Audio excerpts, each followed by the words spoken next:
heavyweight bout at 165 pounds. Introducing to you first, fighting out of the blue corner. He's a mixed martial artist holding an amateur record, 1 win, 2 losses. He stands 6 feet tall, weighing in at 167.8 pounds. Fighting out of Las Vegas, Nevada, Jarron Johnson. And in the red corner, he's a striker holding an amateur record, 1 win, 1 loss. He stands 5 feet 11 inches tall, weighing in at 164 pounds. Fighting out of Las Vegas, Nevada, Cruz Olinares. And when the action begins, your referee in charge, Matthew Beamick. Taking a look here at the tail of the tape, brought to us by our friends at Steiner's. 23 and 22 years old, big reach advantage here for Jarron Johnson, 7 inches. Let's see if that plays a factor. Here we go with round number 1.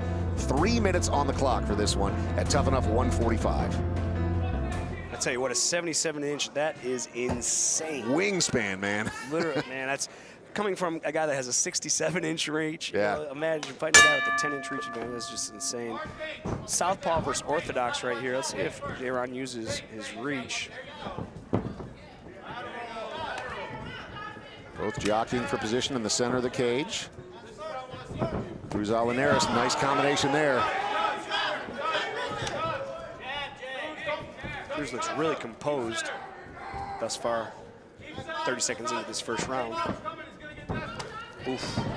Jarron catches the leg. Yeah, it looks like he's content to go to the ground, but Cruz ends up on top. Well, that extra minute's work can really work out for Johnson here. Or Olinares, depending on what's going to happen. Johnson needs to get back to his feet here.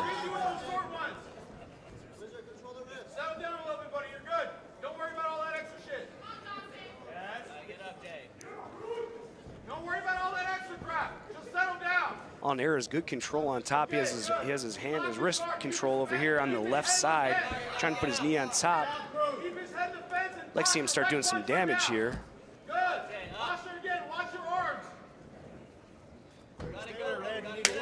And you hear the referee saying you got to do some work if you don't want me to stand this up. I think that's the right call. Approaching the halfway mark here of round number 1. Yeah, Johnson just locking him down, looking for the stand-up, and oh, look at that. Olinares tries to pick him up and slam him. Johnson did a nice job of negating that by tossing his legs back down, but ends up in the same position.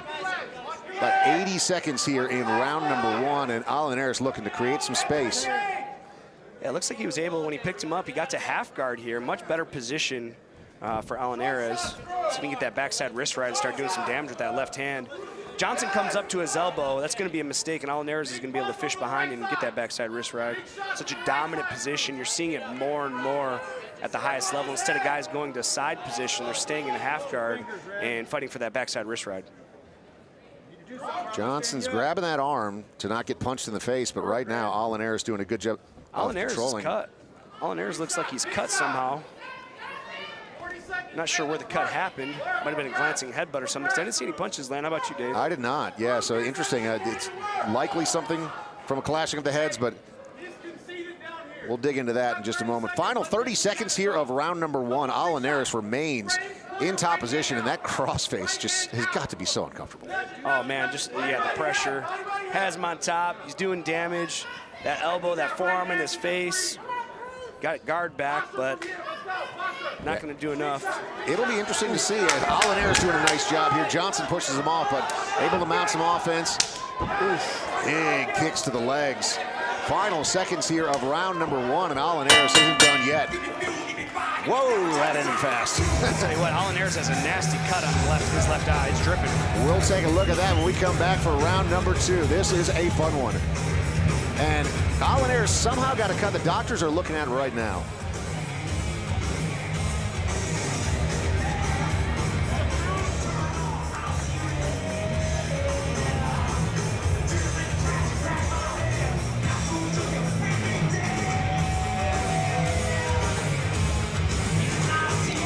All right, Justin, let's see if we can figure this out here. Oh, there it was, right there, the headbutt right into the side of Johnson's head, and that opened Olinares up. I'll be curious to see if that plays a significant factor in round number 2, or if they're able to patch him up, but they're spending a lot of time over there, because it looks like it's right above the eye. Yeah, I tell you what, when they were back on their feet, it was dripping down his face, actively dripping down his face. Like you said, let's see if it hinders his vision at all. As an amateur fight, doctors will step in quick. Starts hindering his vision. We'll see here in the second round. And I'll be real curious if Jarron Johnson decides to target that cut as well as we start round number 2. And yeah, the referee is actually going to stop the bell from being rung here to make sure that eye is okay as the doctor enters the cage, because as you said, with the amateurs always erring on the side of caution. Yeah, I'd really be bummed for Olinares if he gets stopped here. Such a dominant first round, the accidental headbutt. Yeah, Olinares saying I'm fine. Doc says good. Okay.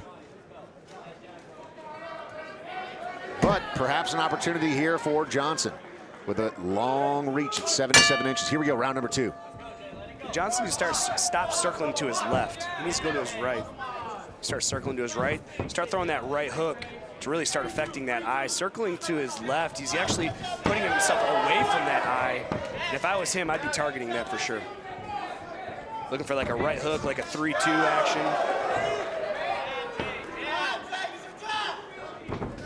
Oof. Olinares very calm in there here in round number 2. Great cage control, keeping the center of the ring, keeping Oh, he slips. Slip. Johnson trying to get on top here. Interesting to see Johnson follow him to the ground. Let's see what he does here. If he breaks away and tries to use that big reach advantage, or if he wants to clinch. Yeah, I think clinching is a mistake. There it is. Olinares just trips that leg right out from underneath him. Just very methodical from Olinares here. Yeah, no question. It's kind of questioning why Johnson wanted to lock up with him, especially after that first round. I mean, especially he said that 77-inch. I'd love to see him play range. Again, attack that cut. Attack that cut with your right hook. Attack that cut with a 3-2. You do not want to be on your back right now, because ultimately he can't really do much damage to that eye or to Olinares in general. And not a big amount of scrambling just yet from Johnson to try to get out of this. I mean, he did have the body lock there for a moment, but went ahead and let that go. So curious to see if Olinares is able to posture up here and throw some elbows down. Or not elbows, I guess, in this case, because the amateur ranks. But you know, honestly, I'd like to see some urgency from Johnson. You know, he's very content with his feet closed. He's just hugging, holding on. He's not really trying to win this round right now, and I think that's a mistake, especially after losing the first round. He's very content laying on his back and just locking him up. And referee's going to step him up. Yeah, I like that. Great call from the referee. These are short rounds, guys. Inside the final minute, Olinares does a nice job there. That was strange. Johnson took a shot there. I don't think Johnson wants anything to do on the feet. Yeah, this is interesting. Very interesting. You hear his coach, Johnson's coach, get that jab busy. Yeah, I mean, you got a 7-inch reach advantage, right? Put it to work. Huge reach advantage, like I said. Now he's finally circling the right way. Really attack. Oh, there he's attacking that eye. That's what we have to do here. Yep. If Johnson wants to win this fight, he has to go for that eye, because that's his compromised side right now. And that is, like I said, back to the right hook, to the left straight. Really do some damage there with that, but.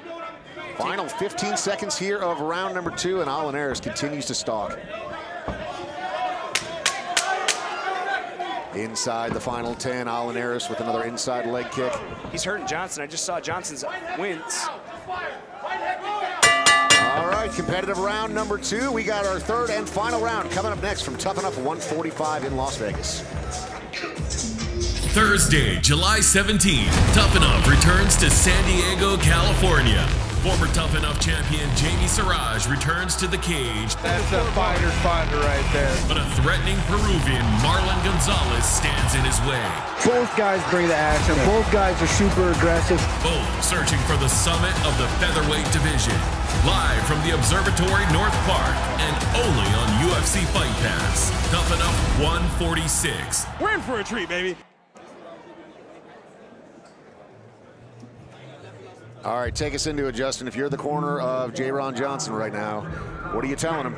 I tell you what, I'm slapping him around and saying, I need to see some urgency out of you because, you know, you have a cut on the face. He's not attacking that side. Pueblo Medical Imaging is the official radiology partner. It just doesn't of look to me like he's trying to win. It looks to me like he's trying not to lose. When he's on the ground, he's closing his guard. He's not trying to get up. I need to see some urgency out of Johnson going into this third round. Man, I love MMA coaches like you that just tell it like it is, man. That's the way it is, Don't man. sugarcoat it, man. Get to work, right? I'm not trying to, you know, trash talk him by any means, but we need some urgency here. There it is. He's throwing that jab out there. He's staying busy. Love it. He knows he's down by 2, and he needs to get a knockout here or a submission. And sitting on his back or playing on his back foot is not the way to do that. Was that jab cross? Maybe a 3-2 here. Like I said, 3-2, my favorite two-piece coming in. And see, Johnson just kind of wilted, right? Yeah, comfortable going there. Just no urgency. And with that being said, maybe he's compromised. Maybe he got hurt. Maybe he felt the power for Olinares and says, you know what? I don't want to get hit again. Olinares, once again in top position, but he does need to do something here on the ground. And it looks like he's trying to sneak that leg out, possibly get to side control. I tell you what, I'd be very content with him sitting here in half guard. Being a half guard player, he can do a lot of damage here. But here we go, back to Johnson, reclaiming his full guard and being content being in guard. He needs to put his feet on the hips and push off, create some space. He has to do something to get back to his feet. If he doesn't, he's going to lose this fight 30-27. Olinares back to his own feet, but still very heavy on top of Johnson right now. Keep in mind, in round number 2, the referee did stand them up when there wasn't enough action on the ground. Curious if we're going to get a warning here. Yeah. See how Johnson body locks there from the bottom. He's content. He's fine being here. There it is. Referee's going to stand him up once again. Love that he's standing him up. Me too. Inside our final 90 seconds here of our third and final round. Johnson, nice job there putting that 77 inches to work. He needs to go forward. You need to go forward here. Set those kicks up with some punches. Nice, snappy, long kicks too, Dave. Just want to see him set up with some punches. Olinares with a nice shot, and once again, Johnson just rolls right back onto the ground. Yeah. Not thrilled about it, but I'll keep my comments to myself. Well, coming into this fight, he even mentioned that he was questioning his own motivation, Sure. and I feel like we're seeing a little bit of that. Armbar, he has armbar here. Oh my gosh. That was close. That was close. Oh, he wants. Johnson wants to grapple, thinks he has the advantage on the ground after losing the first and second round, being stood up twice already. And I wonder if it's he doesn't want to stand up or he feels he has an advantage in guard. Here's coach. Nice shot from Olinares. Here's coach saying he's tired too, which tells me that Johnson's definitely tired. Nice trip there from Olinares. Johnson does get back to his feet, but no time to work here. Final 10 seconds. Got to do something and do it now. And again, going to that urgency. Look at Olinares looking for a dramatic finish there with the spinning attack. I like it. I like that. Loves it, really. Looking for his highlight. 10 seconds left. I'm ahead 30-27. Let's go for it. Put on a show. Tuff-N-Uff 145 here in Las Vegas. That got fun there towards the end. Taking a look at the highlights here, Justin, what are you seeing? Man, I just see, like you said, just used the perfect will, and he wilted, you know. Maybe he got hurt, maybe he was compromised, but the way every time he was touched, he was just kind of sitting back to his butt, being content, being on bottom. Had a good little attempt to get on top there, but to no avail. A nice right hand. That might have hurt him there, and that's why he fell down. That's it, right there. He had it for a second. Man, it's a little too much too late. Nicely done by Cruz Olinares. Justin Bernard making the walk into the cage right now for our official announcement. Ladies and gentlemen, after 3 rounds, we go to the judges' scorecards for a decision. All 3 judges scored the contest 30-27 for the winner by unanimous decision, Cruz Olinares.